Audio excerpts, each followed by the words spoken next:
तो नमस्ते बंधु, मेरा नाम है सुदीप और स्वागत है मेरे चैनल रेसलिंग पैरेट पे।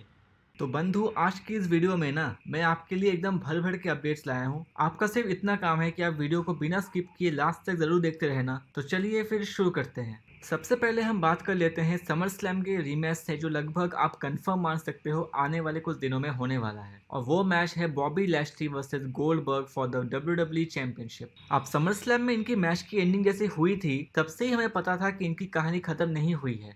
और अब रेसल वॉर्स की तरफ से ये न्यूज आ रही है कि Lashley versus Goldberg Saudi Arabia के क्राउन ज्वेल में होने वाला है। अब जैसा कि आपको पता है कि WWE सऊदी अरेबिया में गोल्डबर्ग को मोस्टली बुक करना चाहती है और गोल्डबर्ग के करंट डील में अभी भी 2 मैचेस बाकी हैं। तो विंस मैकमैन ने ये सोचा होगा कि क्यों ना गोल्डबर्ग और लैशली की स्टोरी लाइन को आगे बढ़ाया जाए, क्योंकि आप ये देखो ना, गोल्डबर्ग के मैचेस में कुछ स्टोरी लाइन होती नहीं है। गोल्डबर्ग आके सिर्फ आई एम नेक्स्ट कहते हैं और उनका मैच हो जाता है। और इसका प्राइमरी रीजन ये हो सकता है कि लैशली के लिए भी कोई भी बिलीवेबल ओपोनेंट नहीं बचा है रॉ में, जिसके साथ वो क्राउन ज्वेल में जाके फाइट कर सके। और एक्सट्रीम रूल्स में भी लैशली का जो भी ओपोनेंट होगा, आप ये मान सकते हो कि वो सिर्फ एक फिलर के जैसा काम होगा लैशली के लिए। अब देखना ये है कि क्या गोल्डबर्ग लैशली को हरा पाते हैं और क्या वो बन पाते हैं न्यू WWE चैंपियन। आप ये बिल्कुल मत सोचना कि गोल्डबर्ग का कोई चांस नहीं है, क्योंकि याद है ना 2 साल पहले क्या हुआ था क्राउन ज्वेल में। गोल्डबर्ग ने फीन को हराकर यूनिवर्सल चैंपियन जीत ली थी। तो अगर विंस मैकमैन का मूड हो ना, तो वो कुछ भी कर सकते हैं। हम चलते हैं हमारे अगले अपडेट की तरफ। तो आपने देखा था कि कल रॉ में कैसे WWE ने कुछ प्लान मैचेस को शो से रिमूव कर दिए थे और कुछ न्यू मैचेस भी बना दिए थे। तो अगर आप सोच रहे हो कि ये कैसे हुआ और क्यों हुआ, तो इसका रीजन है विंस मैकमैन। आपने पहले भी सुना होगा कि विंस मैकमैन कैसे शो से पहले स्क्रिप्ट्स को चेंज कर देते थे, और कल भी बिल्कुल ऐसा ही हुआ था। PW इनसाइडर के माइक जॉनसन का ये कहना है कि कल विंस मैकमैन ने शो में बहुत सारे चेंजेस किए थे और जो स्क्रिप्ट राइटर्स होते हैं उनसे बार बार रिस्क्रिप्टिंग की डिमांड कर रहे थे। हमारे विंस को कुछ न्यू आइडियाज चाहिए थे रॉ के लिए, क्योंकि रॉ को लेकर सब बहुत टेंस्ड हैं, क्योंकि हमें पता है कि सारी अच्छी और कमाल की चीजें स्मैकडाउन में होती हैं। अंदर के कुछ लोगों का तो ये भी कहना था कि विंस को कल सबसे लाउडेस्ट और एंग्रियस्ट देखा गया था। तो भाई, जो भी स्क्रिप्ट राइटर्स हो, जल्दी से आप कुछ अच्छी स्टोरी लाइन्स बनाओ ताकि हमारे मालिक साहब का दिमाग थोड़ा शांत हो जाए। हम चलते हैं हमारे अगले स्टोरी की तरफ। तो मैंने आपको मंडे में अपनी एक वीडियो में कहा था कि पेज अभी भी अपने इन रिंग रिटर्न को पूरी तरह से डिसरिगार्ड नहीं कर रही है। उनका ये कहना है कि वो भी सपने देखती हैं कि एज और डैनियल ब्रायन के जैसे अपना इन रिंग रिटर्न वो भी कर सके। तो इसके रिटर्न में उनसे पूछा जाता है कि अगर आप वापस आते हो तो आप किसके साथ मैच करना चाहोगे। तो पेज नाम लेती है द बॉस साशा बैंक्स का।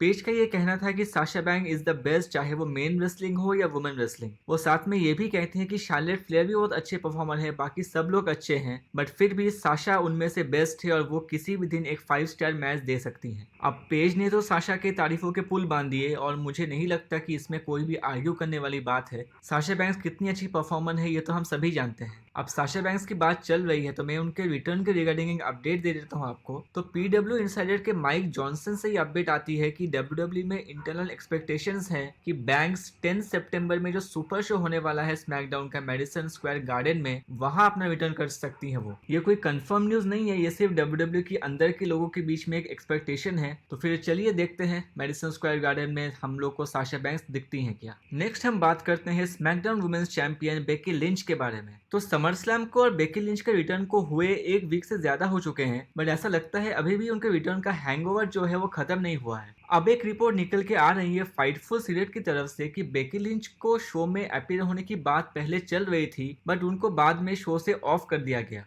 और मैचेस एंड शोज से पहले WWE इंटरनल शीट्स प्रिपेयर करती है कि कौन कौन मैचेस होने वाले हैं, कौन कौन सुपरस्टार्स अनाउंस होने वाले हैं मैच के अंदर, या फिर क्या क्या मैचेस बुक होंगे। उस शीट में भी बेकी लिंच का नाम नहीं था, बट अल्टीमेटली जब साशा बैंक्स अपीयर नहीं हो पाई समर स्लैम में, तब WWE ने फैसला लिया कि बेकी लिंच को बुलाया जाएगा। और इस बात की खबर कार्मेला और बियंका ब्लेयर दोनों को दे दी गई थी बहुत पहले, लेकिन तब भी बैक स्टेज में जो लोग मौजूद थे उनसे ये सीक्रेट ही रखा गया। बातें तो ये भी निकल के आ रही है कि क्योंकि वुमेन्स चैंपियनशिप का वो मैच और सेगमेंट रियल वाले साशा वर्सेस बियंका के मैच से काफी छोटा बुक किया गया था, इसलिए WWE को जो बाकी कुछ मैचेस की लेंथ और सेगमेंट्स की टाइम इंक्रीज करवानी पड़ी ताकि शो का टाइम एडजस्ट हो सके। अब बेकी भी आ गई और वो चैंपियन भी बन गई। अब आगे देखते हैं कि बियंका ब्लेयर से इनकी फ्यूड कैसी चलती है। हम आगे बढ़ते हैं हमारे अगले अपडेट की तरफ, जो कि जुड़ी हुई है रिक फ्लेयर से। तो आपको पता होगा कि रिक फ्लेयर अब WWE से रिलीज हो चुके हैं। अब रिक फ्लेयर का बाकी सुपरस्टार जैसा कुछ सीन नहीं था कि WWE ने उन्हें बजट कट्स की वजह से रिलीज कर दिए थे।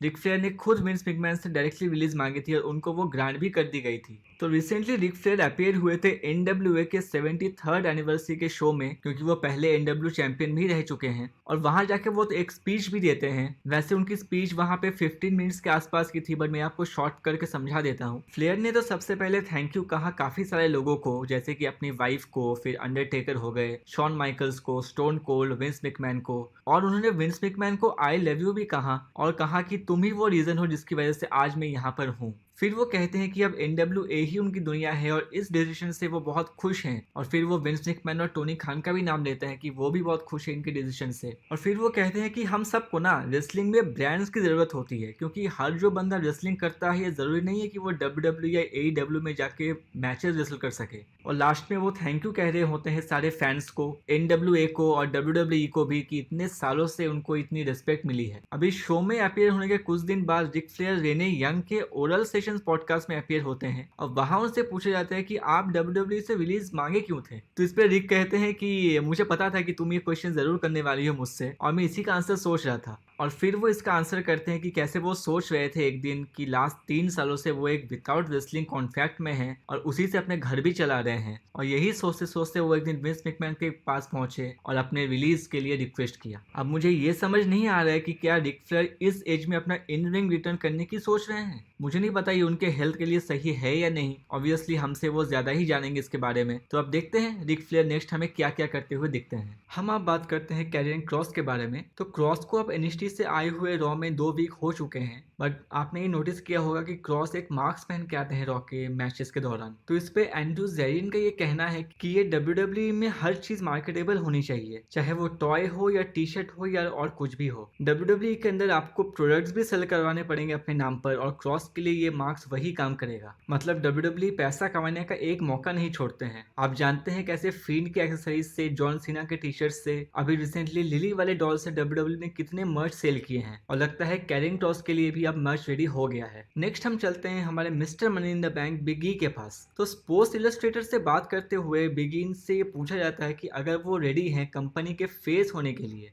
तो इस पे बिगी कहते हैं कि हाँ ये बहुत बड़ा टास्क है, बट मैं रेडी हूँ इसके लिए, क्योंकि मैं बहुत फोकस्ड हूँ वो करने में, कंपनी जो भी मुझे करने को कहती है और मैं ये वाले काम को भी बहुत अच्छे तरीके से निभाना चाहता हूँ। अब मुझसे पूछे तो कैलिबर के हिसाब से बिगी के पास तो कोई भी कमी नहीं है, बट मेरा ये पर्सनल मानना है कि इस वाले कैरेक्टर के साथ बिगी को चैंपियन बनाना शायद सही ना हो। और अगर WWE सच में बिगी को चैंपियनशिप देने का सोच रही है, देन बिगी का थोड़ा सा कैरेक्टर चेंज चाहिए होगा। अब आगे देखते हैं कि क्या बिगी अपने मनी इन द बैंक का कैश इन सक्सेसफुली कर पाते हैं या उनका टाइम टाइप फिश हो जाता है। नेक्स्ट और फाइनली हम बात कर लेते हैं रैंडी ऑर्टन रिडल, हमारे RK ब्रो के बारे में। तो एरियल हेलवानी से एक इंटरव्यू के दौरान रिडल बात करते हैं कि कैसे एक टाइम पे RK ब्रो को तोड़ने का प्लान किया गया था। रिडल कहते हैं कि कैसे रेसलिंग में ऐसा ही होता है कि आप एक चीज सोचते हो बट आपको ये नहीं पता होता है कि ऑडियंस उसको कैसे एक्सेप्ट करेगी। RK ब्रो के साथ भी ऐसा ही हुआ था। जब RK ब्रो स्टार्ट हुए कुछ ही दिन हुए थे तो उसको तोड़ने का प्लान किया जा रहा था। ऐसा कुछ होने वाला था कि रैंडी ऑर्टन रिडल के ऊपर अटैक करते हैं, बट ऑडियंस का रिस्पॉन्स इतना अच्छा आया कि WWE को उसको आगे लेके जाना पड़ा। अब मैं यही सोच रहा हूँ कि अगर RK ब्रो उस टाइम टूट गई होती तो हमें riddle, Randy Orton, AJ styles और ओमस, ये सब लोग हमें किसके साथ फ्यूड करते हुए दिखते। खैर जो भी हुआ हो, मेरे हिसाब से तो ये अच्छा ही है, क्योंकि RK ब्रो एक टॉप रीजन है कि लोग रॉ को देखने के लिए फैंस ट्यून करते हैं। अब आगे देखते हैं कि उनकी बुकिंग कैसे होती है। तो आज की ये वीडियो यहीं तक की थी। अगर आपको ये पसंद आई है तो इसको लाइक और शेयर करना ना भूलें।